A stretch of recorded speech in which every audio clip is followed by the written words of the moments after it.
Harow, shalom. Hi, Yoni. Public speaker, podcaster, Israeli tour guide, and activist.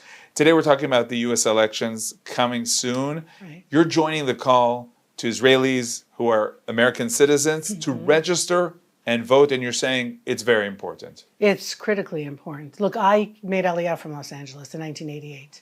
And people are saying, don't waste your vote. California is such a blue state, there's no point in voting. But there still is importance. First of all, people are tracking the numbers. They're seeing how many American expatriate Israelis are still involved in the American elections. And also there are, in addition to the presidential elections, there's senatorial races, there are other smaller races that are also critical. And so people should definitely, no representation without taxation. I'm an American citizen, I pay American taxes, and I absolutely am going to use my right to vote, as should everybody who has made Aliyah from the United States. Now, we'll soon talk about who to vote for, but I wanted to also mention the fact that you're also trying to remind those who are Israelis, so to say, they're children of American citizens. Right. In many cases, it's the second and third generation, right? Right, exactly. But if you made Aliyah and your children are American citizens because of you, like 4 of my 7 children were born in Jerusalem, they're all American citizens, and they have the right to vote based on my last address. So whatever state I made Aliyah from, that's considered their state. Now, the next question is who to vote for, and you're going Republican. Yeah, so I'm not here representing any organization. I'm representing myself. I look at what's going on with the Biden-Harris administration, and if I have to tell you, Yoni, one of the biggest shocks that I have had, as someone who really loves the United States, did not leave the United States because I had a problem with the country, but because I wanted to raise my kids in a Jewish country. I thought this was like the biggest miracle the Jews had seen in 2,000 years, and wanted to be a part of it. However, I'm seeing that this administration, not the American people, is actually not a friend of Israel's. Not that there are friends anyhow in the political arena, there are mutual interests. But what I've seen in the last few months, which is most definitely a tilt towards Iran and trying to rein Israel in, is very frightening to me. And though I have to say that former President Trump doesn't make it easy to vote for him by some of the things that he says, there's no choice. I mean, I judge somebody by their deeds. And when he was president, he did some phenomenal things for Israel, moving the embassy to Jerusalem, the Abraham Accords, surrounded himself with people who care deeply about the state of Israel. And so that's where my vote is going. Some are claiming that Harris will be worse than Obama even. Well, first of all, she's being run by Obama. Barack Obama is still all over Washington. I have to say, I don't think she's bright enough to be making some of the decisions on her own. But she is running a campaign that's based on not saying what her policy is, and with the collusion of the American press, most of the American press, which is just amazing to me that people aren't asking, but what do you stand for and where are you going? But statements that she has made about Israel in the past, because that is my focus, even though, of course, I'm concerned about the direction America will take, are very frightening. And yes, I think that she will be even worse than Biden, who maybe because of his age and his past connection with Israel, I feel still has some caring for the country. I don't feel that way about her at all. Now, is your message only to those living in Israel that are so-called from the right, or also from center and left in Israel?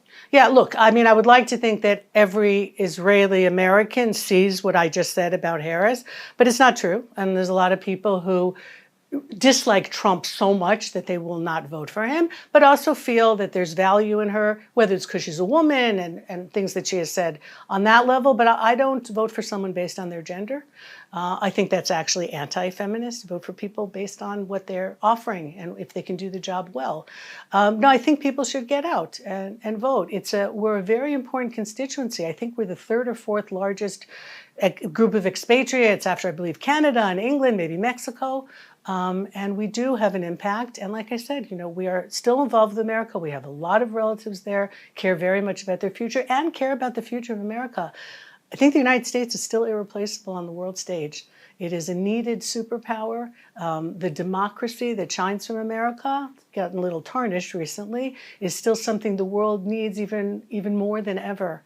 And so these are critical elections, and I think everybody needs to get out and vote. And it's also important to emphasize the urgency. You can't wait till election day. Right. You have to register basically now. Yes, within the next couple of days. There are websites you can do it. There's one that I know of called I Vote Israel, and they even have a phone number on the website. Everything's now being done online. There's a phone number on the website, so if you have trouble filling out the ballot, you can call somebody and they'll walk you through it. Okay, so let's just end with what's happening today and connecting basically really with what you're talking about, the American pressure, the American connection, the support that we have or we don't have. America even now, Biden saying to Israel, ceasefire now in terms of Lebanon, even right after we killed Nasrallah. How are you looking at that? Okay, so I think that as much as none of the Israelis want war, and I have one of my sons is already in reserve duty, son-in-law on the way. We have all our skin in this game, and so everybody knows the cost of going to war, and if we invade Lebanon on the ground, it's definitely going to cost lives. But our residents of the north have to go back, and Israel right now has a momentum about killing not just Nasrallah, but almost Nasrallah was huge. If you noticed, the people in the Arab world who were very happy with what Israel did, Syrian rebels, etc., they're lauding Netanyahu. It's very much what happens here in the Middle East, which I think a lot of Westerners miss. It's the personality, and that's why it was so huge to take out Nasrallah, and why we need to keep going with this, because right now we have the momentum, we have the intelligence, which is unbelievable. It's like God is hand in hand with the Israeli army, and it's just an incredible time to be a Jew. This weekend I was just floating. But we know that it's, there's waves. But I think that a ceasefire is a recipe for letting Hezbollah reconfigure, get some new leadership, reload on their missiles. Iran is going to keep supplying them. And it just means that Israel will face an even more devastating war down the road. We've seen this in the last 20 years. Nobody wants to go to war in Lebanon. We ignored what Hamas was doing in Gaza. And in the end, it happens because one of the things that I've learned since living in Israel is that our ideas of peace in the West and democracy are flawed because it doesn't apply here to the Middle East. It doesn't apply to Muslim states. It doesn't apply to Islam. They hate Israel for a variety of reasons. They hate the United States for a variety of reasons. They will never get past that. They will die to fulfill their ambitions of jihad. And we have to understand that it's not going to be the kind of peace that the United States looked for in Afghanistan, Iraq, and so many American soldiers died in that failed attempt. I believe strongly in the line, Hashem oz le'amo yiten, Hashem yivarech et amo b'shalom, that God will give his people strength and God will give his people peace. That we will unfortunately we will get peace, but only if we're strong enough that they won't mess with us. They're not going to like us. Again, we'll have mutual interests. I think Saudi Arabia is a classic example of a country that people are not singing Hatikva before they go to sleep at night. But if Israel has something that they need and they have something we need, we can make it happen. That's the mindset that has to change because that's the Middle East.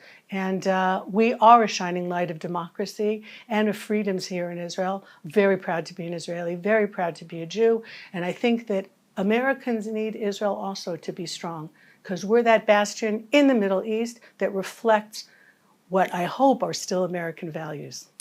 Eve Harow, thank you very much for joining us. Thank you, Yoni.